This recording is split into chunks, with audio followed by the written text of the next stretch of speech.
The man who has been narrating football for Latin America for 26 years, the voice that tens of millions of fans across the continent have heard calling goals at Champions League finals, at World Cups, at Copa Americas, said something this week that landed harder than any goal call he has ever made. Fernando Palomo is ESPN's lead Spanish-language play-by-play commentator. He is not a pundit who trades in controversy. He is not a columnist looking for clicks. He is a professional broadcaster who has spent more than 2 decades building a reputation for fairness, for passion, and for genuine love of the sport. And this week, covering the 2026 World Cup for ESPN, he said this: "This World Cup is the first World Cup of the end of the World Cups. They are squeezing the cow so hard that they are going to leave it with no milk. They are turning everything into a money-making machine and making us participants in it. And we are also consciously arriving at the recognition that we are willing to accept anything for a World Cup." He went further. "I consider that these types of events, the more authoritarian the governments of the countries where they take place, for the owners of the event, it is much more beneficial because the processes move faster without so many requirements and without so much transparency." Stop there. Fernando Palomo, on ESPN during a live World Cup he is paid to cover, calling out the relationship between FIFA and authoritarian governance as a feature, not a bug, of how the organization chooses its hosts. That is not a throwaway comment. That is a man who has watched this sport for 3 decades, reaching a conclusion he clearly felt needed to be said out loud, on the platform he works for, at the tournament itself. Telesur published it today with the headline, "Fernando Palomo denounces the commercial exploitation of football." Infobay picked it up. Social media across Latin America has been running with it all morning. And the reason it's resonating, the reason the cow quote is being shared everywhere, is because it is a perfect image for something millions of football fans around the world have been feeling without quite finding the words for. They are squeezing the cow so hard they are going to leave it with no milk. Let's unpack that image, because it deserves proper examination. The cow is football, not FIFA. Football, the sport itself, the thing that people in Dakar and Bogotá and Jakarta and Accra and Madrid have built their emotional lives around. The thing that Jibril Gueye bought a ticket to attend before travel restrictions made it impossible. The thing that Omar Artan spent 3 years of his career preparing to officiate before being turned away at Miami Airport after 11 hours. The milk is what the sport generates for the people who love it. Atmosphere, access, connection. The feeling that the World Cup belongs to you, even if you're watching it from a living room 10,000 kilometers away, because the sport itself has always found a way to include you, to make you feel part of something larger than your individual circumstance. The squeezing is everything we've documented over the past 6 months. The dynamic pricing model that raised ticket costs 34% between October and April and then had to be quietly reversed in June. The 70% hotel block cancellations that left host cities holding the bill for an event that produced a fraction of its promised windfall. The ban list of 39 countries whose nationals couldn't attend.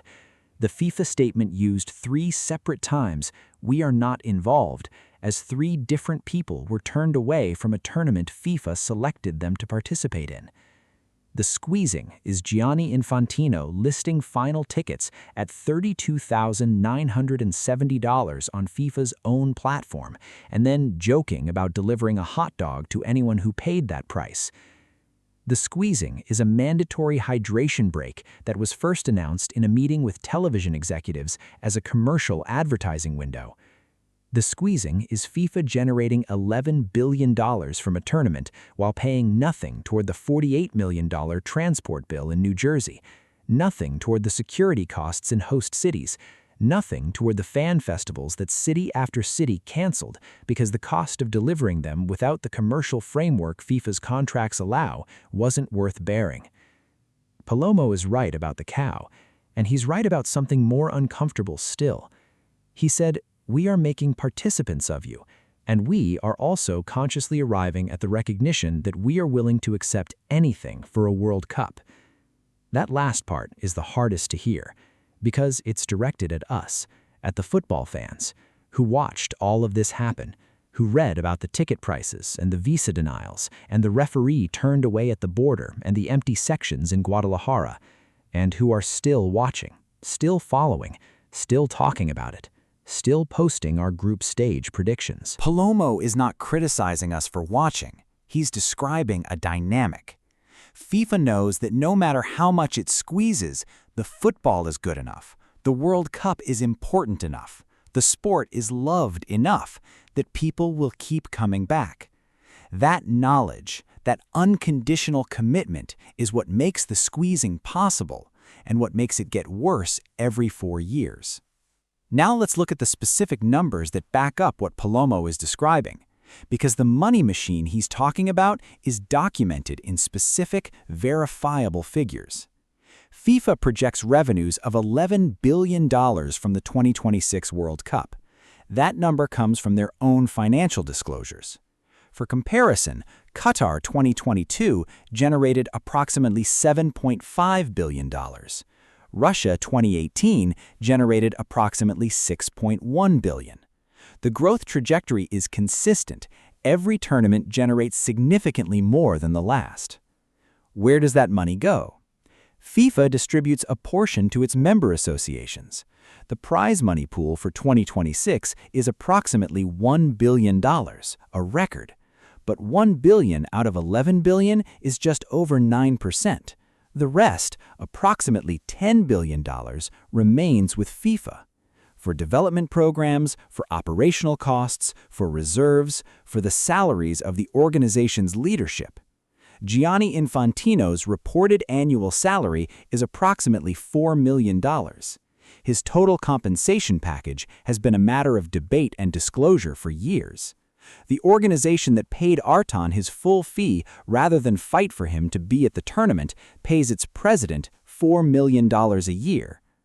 Meanwhile, the 11 American host cities are facing a collective shortfall of at least $250 million. The cities that bore the costs, security, transport, fan zones, infrastructure, received none of the direct commercial revenue. The revenue belongs to FIFA. The bill belongs to the cities. This is the money machine Palomo is describing, not theoretically, specifically, with real numbers. Here's where his second observation cuts even deeper. He said the more authoritarian the government, the more beneficial for the owners of the event, because processes move faster without transparency. Cast your mind across the recent World Cup host sequence. Russia 2018, Qatar 2022, the U.S. co-host in 2026, a country that in the same period has been blocking referees at airports, banning fan entry from 39 countries, and receiving the inaugural Peace Prize at a ceremony at the Kennedy Center. And then Saudi Arabia awarded 2034 in a process that critics argued was structurally designed to deliver exactly that outcome. Palomo is not making a party political argument. He's making a structural one. FIFA benefits from hosting environments where its demands are met without friction, where the commercial framework can be imposed without legal challenge, where transparency requirements are minimal. The more a host government controls its own processes without the interference of independent regulators, opposition parties, free press scrutiny, or judicial review, the easier it is for FIFA to get exactly what it wants. That observation is not new, but hearing it from the lead commentator of the world's most watched Spanish-language sports broadcaster during the tournament itself in plain language is new. Let's talk about what the collapse fear in the title actually means. Because Palomo's concern, they're going to leave the cow with no milk, is a long-term fear, not an immediate one. Nobody's arguing the World Cup is going to collapse in 2026. The matches are being played, the football is compelling, Argentina are defending their title, Messi is on the pitch, France are still the favorites, Brazil are navigating Neymar's fitness situation, England are still waiting. The sport is doing what it always does, producing stories that transcend the arguments around them.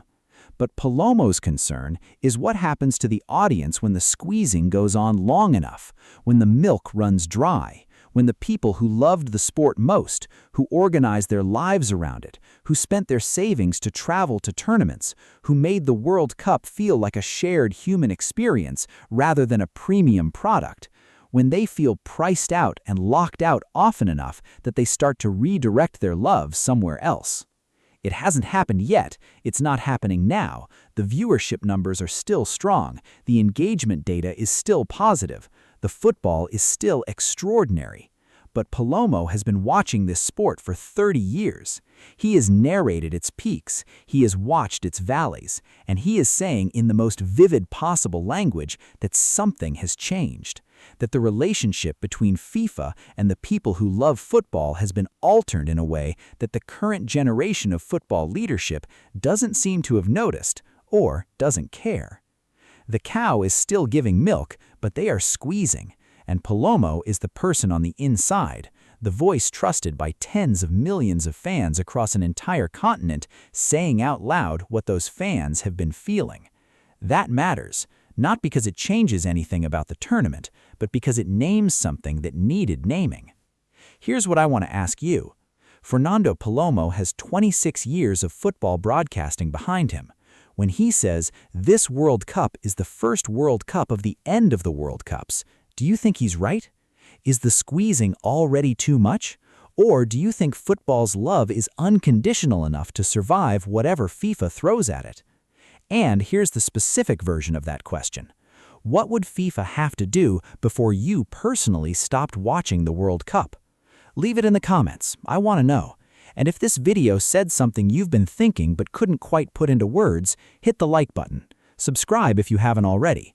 We're here every day all the way to July 19th, covering everything the sport produces and everything the sport reveals about itself.